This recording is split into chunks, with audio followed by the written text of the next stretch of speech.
How is that oval? Only thing I can compare it to is, I mean, I've been to OSW. I don't know how many different ovals you've driven.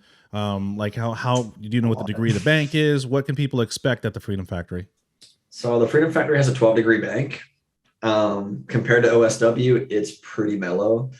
Like the bank is a little bit rougher on tires than Emerald Coast Dragway, but the infield is like, I mean, a 700 horsepower car could probably drive 30 laps on the concrete with like one set of tires. It's crazy, but the bank, I expect people to go through tires pretty quickly. I mean, the bank is pretty rough comparatively. Like the asphalt's is obviously not new compared to Emerald Coast Dragway, and the like the patches that Garrett has put into the oval are in sections that we're not actually driving on. So it's like you don't even get smooth asphalt. It's just all the older stuff. Right. But it is very grippy. Mm-hmm. So, but it's not an aggressive bank. Like it's only like I'm pretty sure it's 12 degrees, which is not, in terms of banks, very steep. No.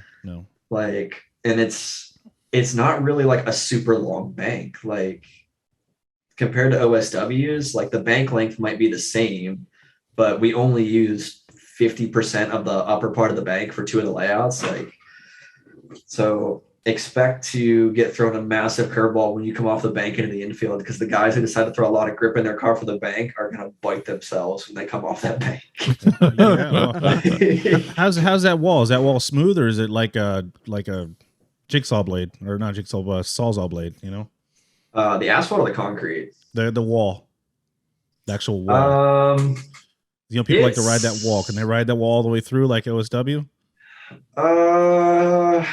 You got a lot of skill. I mean, the wall's not like, it's not like crazy jagged or anything, but I'm not going to recommend somebody try to rub their taillights through it. Okay, I mean, got it.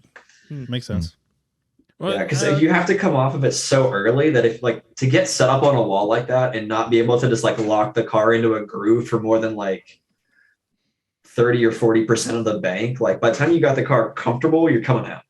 Oh, okay. Yeah. Gotcha. So like, if you did that, you're gonna have a hard time diving down the bank and scrubbing all that speed. So we'll see. The test day, like most of the guys were getting pretty high up on the bank, but they were also having to slow down pretty early coming off. So we'll see. Round one should be definitely interesting. Yeah.